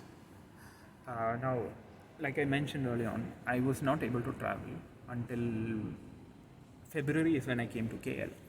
So late December is when, okay, so I'll take a bit of a recap and start talking about March. March 2021 was when I was originally scheduled to fly into KL. So around that time, the COVID cases in India was quite huge. We had 400,000 cases a day. It's not easy. So when we had that, Malaysians in most of the world rightfully decided to block Indian travelers. That meant I couldn't travel. So I was stuck online for another 6-7 months. And by the time it got to October, Malaysia decided, okay, now cases are under control, they are going to open our borders to Indians. Now the problem was, if I traveled in October, I could come here by like mid of November or late November, and then I'll have only 2 weeks in December, and then I have to go back to Cambridge. So I decided to just fly directly to Cambridge. So I've not met any of my classmates until I went to Cambridge. Okay. And it was quite interesting. We went to Cambridge. When we went to Cambridge, it was December, which is winter, like proper winter. We had huge snowfalls. I landed and it was so cold, and I remember just thinking, this is so cold. My eyes are hurting, my ears are hurting, everything's hurting. It was so cold. I landed and I started meeting people. It was wonderful. I mean, there's something about the cold that brings people together. It was so cold that we had to huddle together to make it, and we were all talking, sharing, and all of that. And although I've not met any of them in person, I felt like I had known them for a long time. I was just like, it was such a smooth transition into all of them. I could talk, it was so fun talking to them, and Cambridge was just amazing. In the winter, we had a huge blizzard where we were just stuck inside our room, and MIT, I mean, MIT is MIT. There's a reason why it's MIT. It's an amazing campus, huge. There is a nuclear fusion reactor. Best things I have seen. And luckily when we were there, they actually perfected a magnet that could hold the plasma for nuclear fusion. Nice. It was just beautiful when I thought about it. It meant so much that I know I didn't do anything, but it meant so much that we got, I mean, it happened when we were there. And then the Sloan School, the Martin Trust Center, it's just amazing. I mean, especially the Martin Trust Center, you've been there, right? So you know the it is not built. It is just like pipes and stuff just hanging around, because they know who they're serving. I would rather build a shitty room that lasts and invest all of the money that I have in startups than build an amazing place and have no money to invest. And I love that philosophy. I mean, this is not your priority. You just need a building. That's it. A place to sit, a place to connect, and a place to talk. That's it. That's all you need. All of the other money, you can spend it on people. I love that. I just loved that. when Professor Bill Ollett basically told us, and I was like, yo, okay, this guy is like, he's smart. I loved it. And then the classes were really good. We did pricing by Catherine Tucker, amazing. Then we had system dynamics by Hajir. Yeah, Hajir. Really good. I love system thinking, and again, system thinking is long-term thinking. Unintended consequences, positive and negative feedback. Oh, I connected so well with that subject. One of my favorite over there. Then we talked about platforms, we talked about finance, we talked about so many different things, and there was so much happening. Even though it was winter, even though it was summer break, something or the other was always happening. And I had a lot of fun there. I saw the frozen Charles River. I crossed the bridge a few times. Went to Chinatown. We went to Wahlburgers. We went to Wahlburgers, had burgers there. We went to World of Beer. It was just magical. There's something about the snow that brings people together. It's the cold that brings everyone to the warmth of everyone. I'm so happy that I was able to meet all in that condition, because I could really connect with the warmth in most of them. It was so amazing, and I still think about it a lot. And I'm quite happy that I was able to meet all of them in that condition. And yeah, MIT is always MIT. It's just magical. It's just magical. That's true. It's impressive to say that you met the Charles River frozen. Yes. Because for some people that can remember that movie 21, or the poker games, the intro, they play a song called Time to Pretend by Management. You see the guy running on the bicycle, and you see the Charles River flowing. Yes. I run on that place many times, and I saw that the river is flowing, but you're saying that it was frozen. Frozen, yes. The river was frozen. It was just magical. I mean, yeah, we probably did not get to go out, watch games or anything like that because of the snow. Everything was closed. But it gave us more time to connect with each other. And I learned so much more about people. And I enjoyed every bit of it. And I would definitely go at the same time again. If I had an option, I would not change any of it. It was just amazing. And I loved it. I loved Cambridge. Now that you reflect on that time, which are the little differences that you find in Cambridge, that you find in Kuala Lumpur, and you find in Kerala, Okay. that you can bring it up? Yeah. So, let's say the differences between Cambridge and say Kuala Lumpur or Kerala is the mosquitoes. There are no mosquitoes in in Cambridge. It's the winter. That's possibly the reason. But what I loved about Cambridge was its public transport system. Its bicycles, its last minute connectivity. the fact that you can go from a place to another. The fact that it's a campus. It's a campus town. It's a university town. So a lot of the college, a lot of the firms and organizations that support this university, like Chipotle takes Cambridge Tech card. Amazing. I'm eating Chipotle every day. Brothers, there are so many other things that uses Cambridge that have adopted their practices to suit MIT students. They're meant for MIT. I don't see that here. I don't see that in Kerala either. I feel that is essential also. I mean, it helps bring out a hub, an education hub. I mean, you have IT hubs. You have these, say, especially in KL, you have semiconductor hubs like Penang or Johor and all of that. And you have education hubs in Bangalore. You have, in Bangalore and all of that, where you go for IT and stuff like that. So IT hubs, not education. I would like to have education hubs too.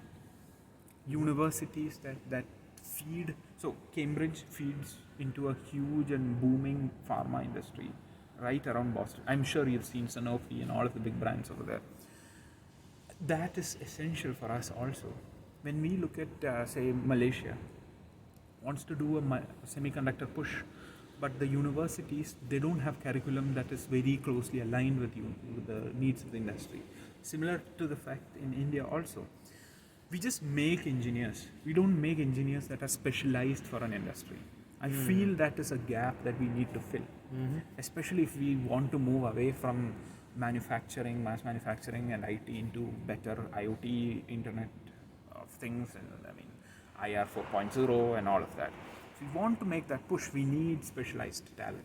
For specialized talent, we need better education. We need more customized education for that. And that's definitely something that I've learned and I've seen in Cambridge. I knew about it, but experiencing it was definitely something different. Yes, that's true, because what made that place different from other places, let's say Ann Arbor, Michigan, or College Station, Texas, or let's say even LA, home of UCLA, is the ecosystem itself that goes beyond the university, Yes. and how part of the city, part of the industry, part of the industry of the city caters the. Yes. So there is that thing is. Yeah, it is definitely something that I knew about this. Honestly, I knew, this would be there, but to actually see it happen right in front of me, it was like, this actually works. Why aren't more people adopting this? I mean, and there's a lot of government policy that you can do to reorient effort into these things. So I feel it's definitely something that we should be looking at, especially Kerala, especially India. So it's definitely. Now that you mentioned about the things that has been going on in these places, and knowing that you came to improve your understanding of business, what was the part of business that really enticed you the most, that really you enjoy the most? Not only to learn it, but also to practice it. Yeah, so now that is a very good question, because you're technically asking me who I am. What am I? I mean, that's to look at it a bit more historically and philosophically, right? That's a question a lot of people are trying to answer. Who am I? What am I? What is my purpose here? I'll be honest, I have no idea. I mean, I don't know. All I know from the MBA journey that I had is that I like to solve problems, and I like challenging problems, and I like the variety of problems. I don't like to solve the same problem over and over again. If I have to solve the same problem over and over again, I'm doing it differently every time. No. I feel the MBA really opened my eyes to that and gave me confidence to actually pursue something that would be aligned to that. I mean, obviously that would mean consulting as one option, or maybe there are other fields that are also really good with it. And I honestly, I'm not sure where I'll be going into, but I know that if I'm going to choose something, it will be for the problems that it will give me. I'll not be picking it for. I mean, look, I like to think I'm young. Let's say I want more of an adventure. I don't mind being unstable. I don't mind moving around like 4 or 5 years or something. And I want to be a global guy. I don't want to stay in Southeast Asia, like maybe for the next 4 years or 3 years in Southeast Asia, and then maybe a bit in Canada, a bit in Europe, and hopefully a lot in Latin America. I'm really fond of that place. The food, the people, the dance is amazing. Maybe Africa in a bit. I don't know where I'm settling down either. I have no clue. That's the best thing that the MBA has given me, is the confidence to pursue something that I'm not sure about. I have no clue. And I talk to my family about this, and they're like, so what do you want to do after this? I want to solve problems. They're like, okay, will you make money? Obviously the family has to ask that. And I'm like, I have no idea. I'm like, I'm sorry, that's who I am. And I like to think that that's what MBA gave me. The realization that what I like to do is solve problems. And where I like to do, anywhere. What field? Any field. What money? Hopefully good, but let's see. And as long as the problem is challenging, I'd like to take a crack at it. And definitely this has given me the confidence to pursue it as well. So I don't know where I'm headed. It's a very good question. I have no idea. Maybe 4 years you'll see me still in Malaysia, or in 8 years you'll see me in Malaysia, or I don't know, next year you'll see me in Malaysia. No idea where I'm going, no idea what I'm going to do, but I'll be solving problems, hopefully. Yeah, and hopefully with a big bag of money. Yes, hopefully with a huge amount of money. Let's be honest, Yeah. because it's not about being rich or being wealthy. It's about the capacity to acquire what you want whenever you want it. Yes. Because you're exchanging your labor. For money. Yeah. Definitely, definitely. So, I mean, one of the problems with the Malaysian market is that they don't really value an MBA guy. You'll know that, and almost everyone knows that. Not just Malaysians, Southeast Asians don't really prefer an MBA. They don't see the value in it. But I'd like to think we add a lot of value because, especially the ASB program, brings in so many different people. I mean, my closest friend is from automotive, Mexico. Amazing lady, one of the strongest and fiercest thinker I know, extremely confident, amazing person. Another one I know is is a lady from Tunisia. She's been in the public policy space for a long period of time, helped counter-terrorism and all of that. The breadth of knowledge, the variety of knowledge that I got to learn is so good. I mean, there's so much things that I've learned from them. I felt, actually, I did 2 rounds of education before an MBA. I felt bland. This 20 months felt so much more flavorful. It was so much more learning. It was such a steep curve. And I mean, this program definitely produces talent that is so diverse in thought that I like to think that we add a huge amount of value. And I mean, I don't know if Malaysians will eventually figure that out, but I know for a fact that we are worth a lot more. And definitely, I am definitely looking forward to the next challenge. So. That's impressive because it speaks volumes not only of the people who were in the show, because we know who they were. They were episode 15 and episode 10, as you can watch them anytime. And also it speaks about the nature of the people who come here and are going places. Yes. And I mean, this is a batch. I mean, I consider your batch also here, but my batch, your batch, I genuinely know that you will change the world. That's the thing. I cannot, in good confidence, say the same thing about all of my other degrees. But I know the people I know, and I know you're going to change the world. There is no other way. Because so much value, so much talent, so much raw passion and potential comes through these gates that I'm like, definitely you're going to do things to the world that will change it profoundly. And I'm super interested to understand. I'm so happy that I joined here. I had an option to go to HEC Paris. That would possibly land me in a cushiony job in somewhere in Europe and be happy, all of that. It's not, I mean, so ships, right, are safest in harbor, but that's not what ships are meant for. They're meant for traveling. I'm going to travel. I don't care about the challenges. I like the adventure more. That's true.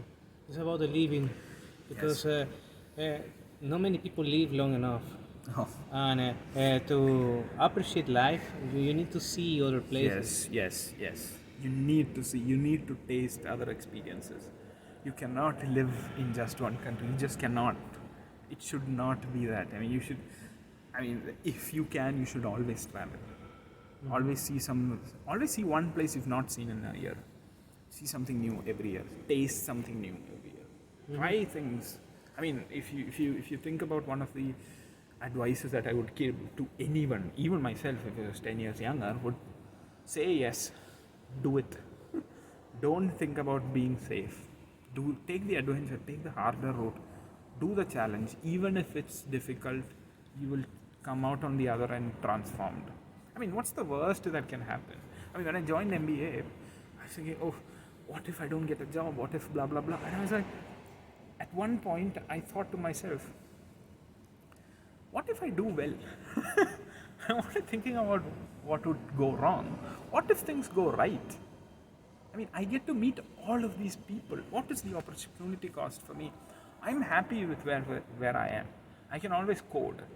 I am a software engineer. I can always code without any problem. And even if this does not work out, I can go back and start coding.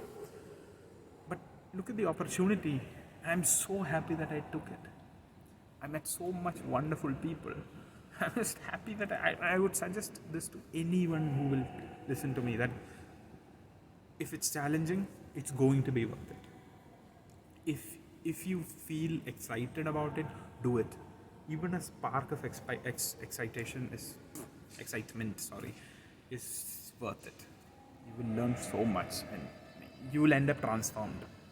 That's the best part about ASB. They promised a transformative experience. I'm transformed. I'm quite happy. That's very important to know because reflections of a person who has been doing a lot always tells the story of what was done and also what was left undone. Yes. Did you have any reflection of things that you wish you wanted to do? I mean, yes, any great journey will have things that didn't go according to plan. I mean, and retrospect is always 2020. You can always look back and think, oh, I could have done something different, blah, blah, blah. I mean, let's say I could have traveled more. I could have gone diving more. I realized that I love diving only after coming to Malaysia. I could have gotten my diving license. I could have had more food, gone out more, met with more people. There are so many things I could have done differently. And possibly I would have if I was given more chances. But then I'd like to think that given the time I had, the variables that I had, I made decisions that were good to me at that point in time. I mean, I looked a bit further into time. I was like, yeah, say I take this trip, say I go out this time. What will happen? What will happen? What will happen? I like to think about that. Engineering mind always thinks about the worst case scenario. That's one of the curses that we have. You always think about the worst case scenario and then apply your brain to negate that. So, I mean, things that I would have done differently is maybe I would have gone diving more. I went to Tioman and I would have tried to go on Perhentian also. Maybe Langkawi, Sikpadan. These are areas where I could have done more. Maybe met more people. I'm not saying I didn't meet people. I met a lot of people and had wonderful conversation across many people, many generations, people I'll probably never see again. But I've had very valuable discussions with them. I would try to have more of those. I got back into the habit of reading. I would have continued, I mean, now it's not there, but I would have tried to continue that. And electives, I would have taken more electives. I mean, one thing that so I think I took like 11 electives. You only need 5. and at one point, I had the MBA office also telling me, dude, you're taking too many electives. Oh, really? That's what they said? Yeah. I was like, no, I'm not taking enough. I'm not taking enough. I have an option to learn. I'm going to learn. I'm not learning to get a specialization. I didn't know about concentrations until they sent me an email saying that, oh, you have these 2 concentrations. Okay, I didn't know that. I didn't do it for the concentration. I was doing it for, look, I don't know if I'm going to get another degree.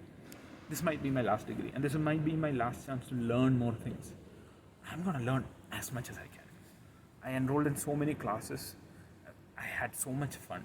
Everything, the discussions, the amount of effort the professors take, the new ideas, the new thoughts, the ways of thinking is all beautiful.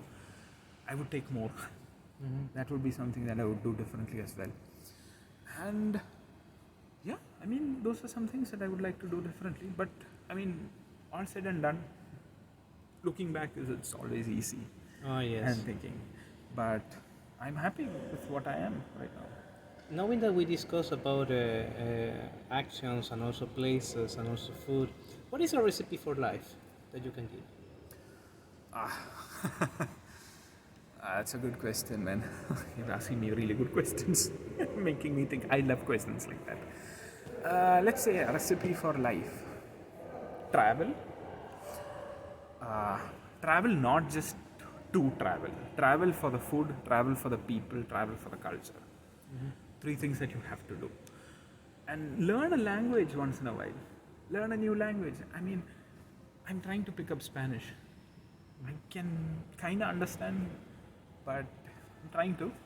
Hopefully I'll continue doing that. Learning a new language is amazing. You learn your whole culture, the history, the food habits. There's so much in a language. It's one of the best ways you can learn about a country is its language. Travel I talked about travel. And keep learning. Never stop learning.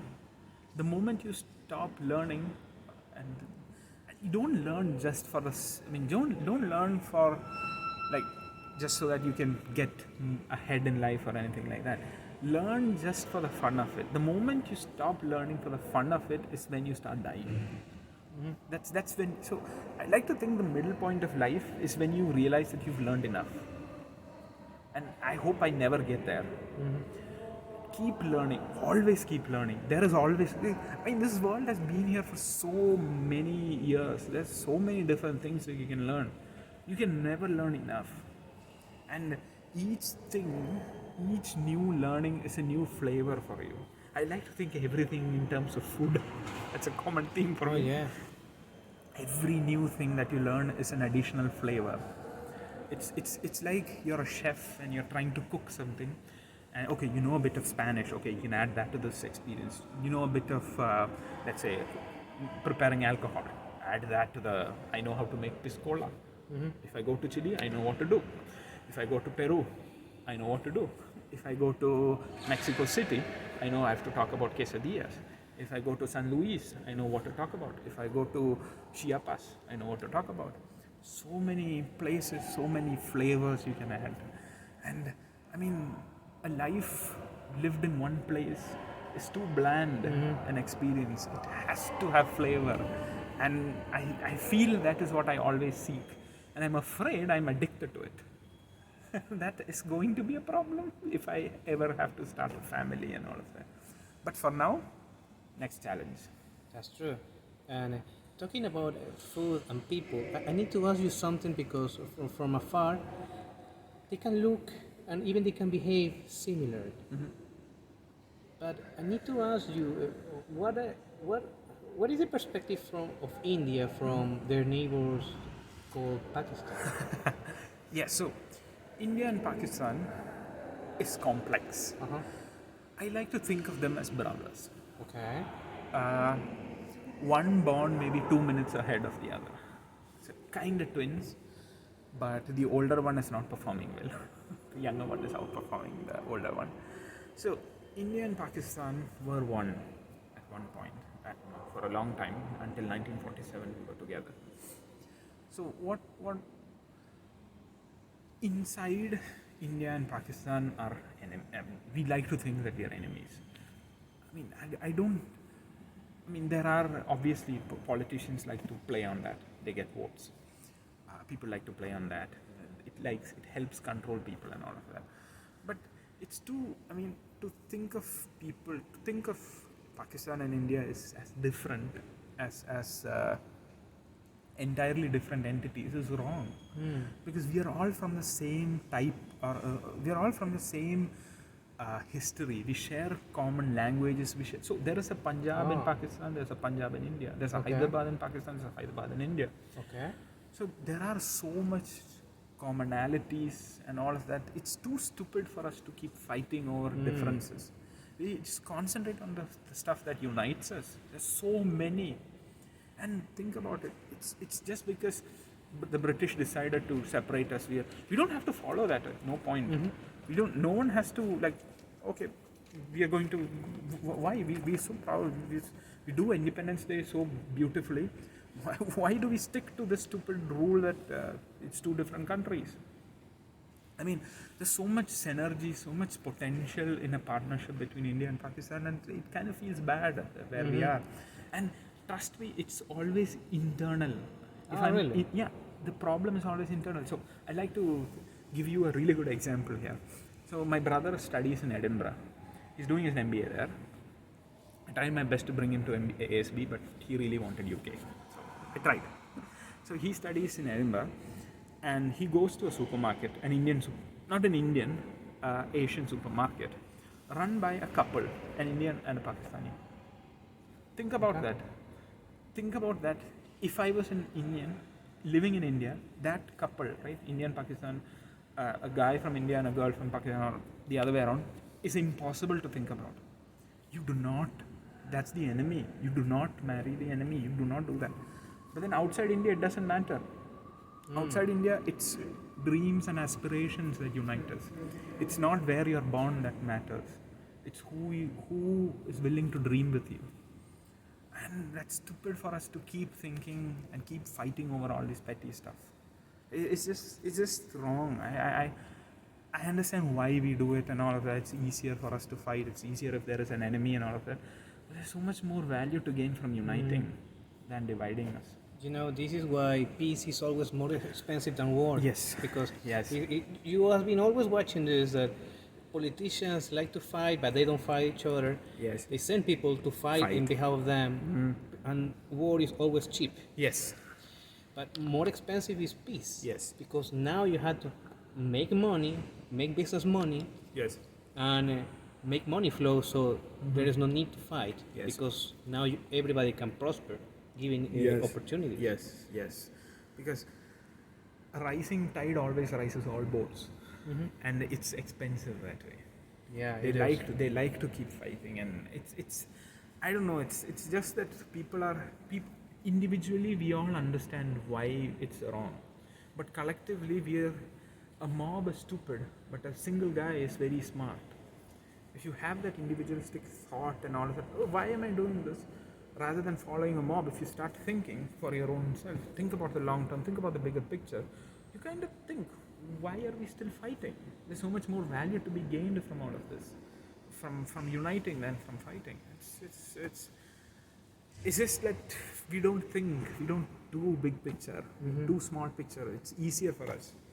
We just don't like to think big picture. I wanted to bring this up because I remember friends that I met in Texas that were from India, and they always watched the World Cricket Championship. Yes. Usually the final is with Pakistan, and the emotions were always high. Yes. So what is cricket for India and also for Pakistanis? Yes, so cricket is a religion. Oh, it's not a sport. It's not a sport. Cricket is a religion. That's no other way to put it. Cricket is a religion for India.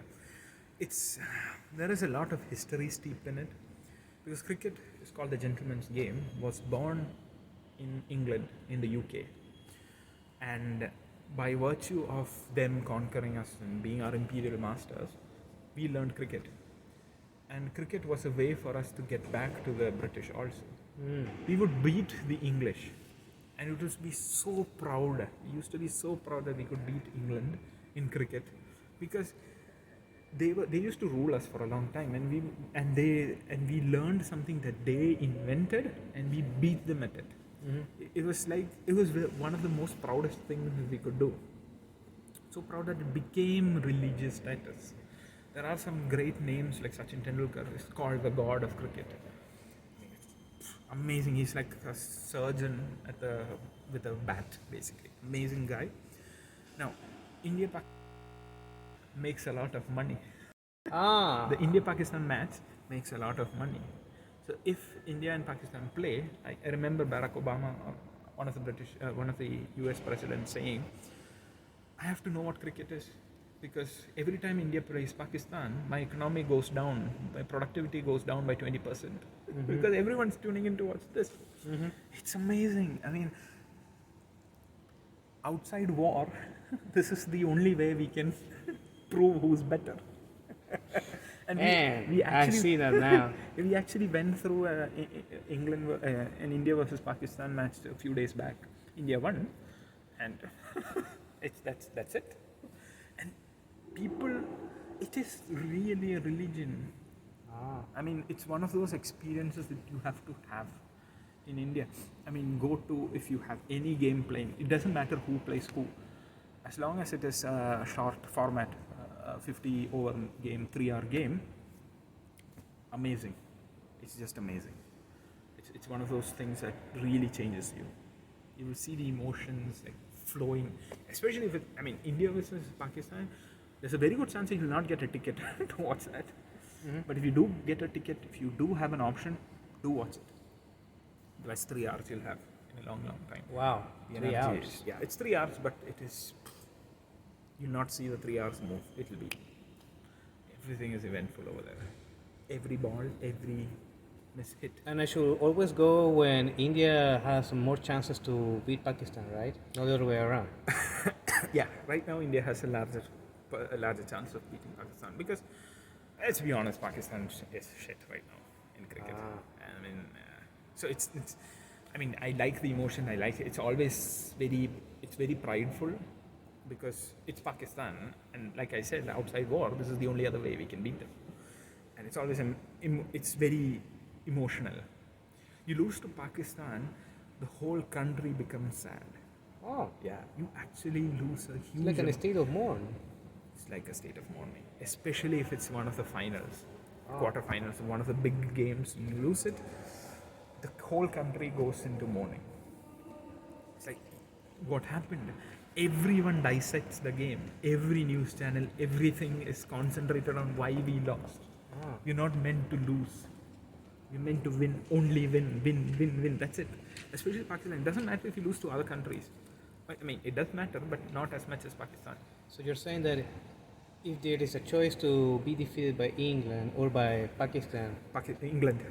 you prefer to lose against England than to Pakistan? I prefer losing to England than Pakistan because losing to Pakistan is tragic. It's like they took your favorite child and shot him in front of you. No, that's now I can feel those emotions.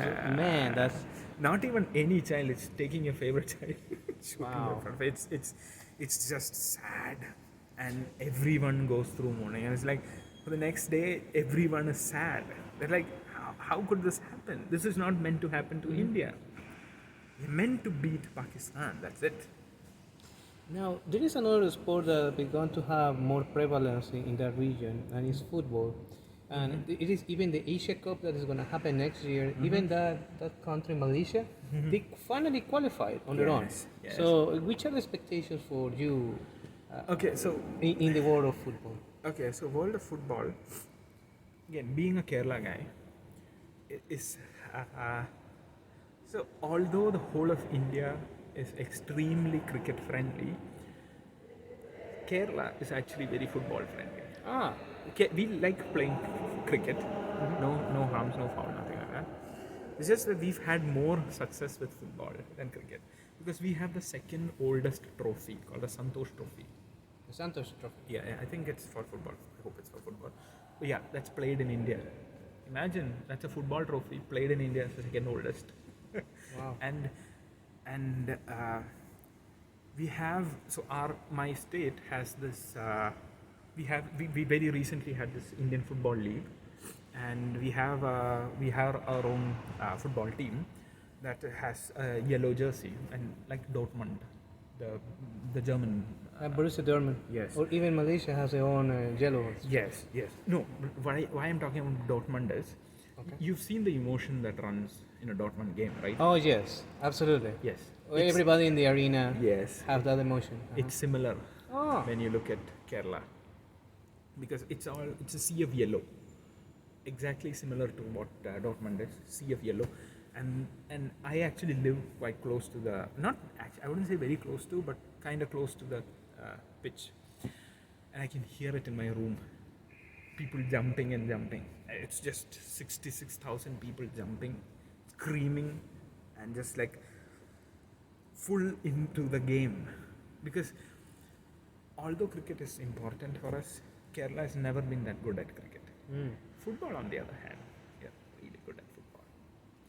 The only other team that's good at football is West Bengal. They are really good at it also. We don't really have a money power also. We have inbuilt talent that has come through the academy in India, in Kerala, and try to represent Kerala and have actually moved on to other places also. But Kerala football is very close to heart. I mean, growing up, I actually played more football than cricket. Oh. That is very controversial to think about Yeah, in India. That's to say for a Venezuelan who play more football than baseball. Yeah. Yes, exactly. It is very okay. That doesn't make sense. Are you an Indian? That's the first question they ask. Because I mean, we like to play cricket. No harm, no foul. But football is we're more passionate. We're more close. We feel a lot more playing football than cricket. And it always seeps into our pride also. That when we beat, say, Bangalore. Bangalore is considered a really good opponent. And then we beat them. Then we beat Chennai. It's all considered like pride. Yes, yes. And I like to think the Indian football team is growing quite well. We have a lot of young talent, and I hope they win the Asia. I mean, no, I hope we win it. I mean, yes, Malaysia is good, but you just qualified. Let us win. Yeah, we have to see how the official draw is going to be after the World Cup. Yes. Because that's going to be something else, the World Cup, happening in November and December. And right there is going to be in Doha, Qatar. A lot of people want to travel there. A lot of people want to get tickets there. Now, again, I like to Doha, Qatar, Dubai. So, we had our MIT, after the MIT trek, we had a Dubai trek. And the best thing about the Gulf countries is there's a lot of Kerala guys there. Oh, A lot of Kerala guys. so you're saying that the Gulf is a Kerala nation? A lot of Kerala people there. And so this was another thing, right? When I was walking around the streets, and with my friends and all of that, I could enter any shop and just speak in Malayalam, and they would be speaking back in Malayalam. And my people in my cohort would like ask me, dude, you know how to speak Arabic? No, dude, I know Malayalam. So if you know Malayalam, you can survive in Dubai. Because almost everyone speaks. That's a trick. That is a trick. And it's so much more easier when I arrived on the air in Dubai after for the first time in 2 years I'm traveling, and I arrived in Dubai. I saw a guy, I knew he was Kerala. He was from my state. I went and talked to him in Malayalam. He just gave me the VIP treatment. He took me to the testing center. He gave me tests. He loaded me up for passport stuff. Everything was so smooth, just because he's a Kerala guy and I speak his language. And that's the thing, right? The language transcends time and space. You can speak to anyone, even here in Malaysia. If I see a guy speaking Kerala in Malayalam, I'm giving him all my best treatments, taking him to the best places and all of that. Wow. It's amazing. And especially in Dubai and Qatar and all of that, you very rarely find a family in Kerala which does not have at least one person in the Gulf. One of my uncles used to work in the Gulf. He retired and came back. Two of my cousins are actually working in Dubai, in that region. So it's amazing. You always find people working in places. That's something to think about. Yes, it is. It is essential that. Because by extension, this video will not be seen in India but also in the Gulf. Yes. Wow. Yes. I didn't know that. You're going worldwide, man. Well, we're just going one video at a time. So now that we will have people that are in the Gulf or in Kerala watching this, there will be some young Nandas. Hopefully, yes. And they will want to learn a little more from you. What piece of advice would you will give them to your younger self? Yes. To the younger Nanda who is right now living this age and Yes. wants to see what can be done. Amazing. I mean, 10 years ago or say 15 years ago, let's say, I would ask that guy to, I knew what I was thinking at the time. I knew I was kind of happy with where I was and what trajectory I was taking. Dream larger is what I would think. Dream larger because there's a whole world out there that you can conquer. You can not just conquer, you can live, learn, love. There is so much. Kerala is an amazing place, no doubts. But I would rather visit all of these places around Kerala. I would rather see all of these wonderful things that I've gone through. Add more flavors to your life. It's great. You're having fun. You're safe where you are. But that's not examined enough. I think it is Socrates who said a well-examined life is not worth life. It's not worth living. And do that. Take the step. Take the yes to the adventure. Say yes to it. Don't worry about it. You're too young to be afraid at this point. Say yes to it. Go take the madman's route.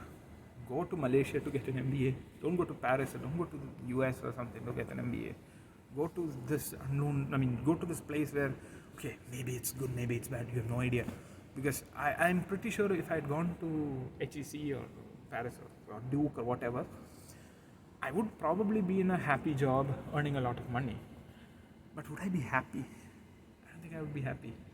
Now the yeses that I said were never for the easy stuff. I always try to take the yeses for the harder stuff, and that I would say has given me more dimensions, more things to talk about, more people to meet, more flavors to add, more food to eat. Oh, the foods that I've had, oh, I'm so happy. And thinking back, I would, like, maybe one or two steps here or there I might have gone wrong. That's okay. In the grand scheme of things, I'm quite happy with where I am right now, and I'm very excited to what I'm going to do next, because I have no idea what I'm going to do next, and I'm perfectly fine with it. I don't think I would have said that 10 years ago. 10 years ago, I would want to know exactly what I'm going to do next. Right now, I love the ambiguity. I love the fact that I have no idea what I'm going to do, and I'm happy with it. And please be there, and your future will definitely love you for that. Take the hard route. I couldn't find a better way to close the episode, man. How can people find you? Very recently, thanks to my Mexican friend, I am on Instagram. It's Nandagopal Saji at whatever. So I'm not used to it, but I'll try to say hi and all of that. I'm a hermit in the sense that I don't use Twitter, I don't use Facebook. I do have WhatsApp, and I do use LinkedIn. LinkedIn, it's again Nandagopal Saji. It's the same. I use the same names everywhere, so you can find me easily. And email is also Nandagopal Saji at Gmail. Nandagopal.saji@gmail.com. So I like to keep it channel so that you can always contact me in any way, shape, or form. And Instagram, I should warn you, I'm very new to it. I'm learning it. Hopefully, I don't do anything stupid, but yeah, hopefully I say hi to you. But yeah, I'm always happy for a conversation. And like I said, I'm really into adding more and more flavors and learning more and more things. And I'm always open for a conversation, always open for a chat. And nothing is controversial, don't worry. I'm happy to talk controversial also. Thank you, Nanda, for the time. Yes, and thank you for the amazing. opportunity to do this. So, hey guys, please stay safe out there, like and subscribe, and Yes. see you when I see you. Yes.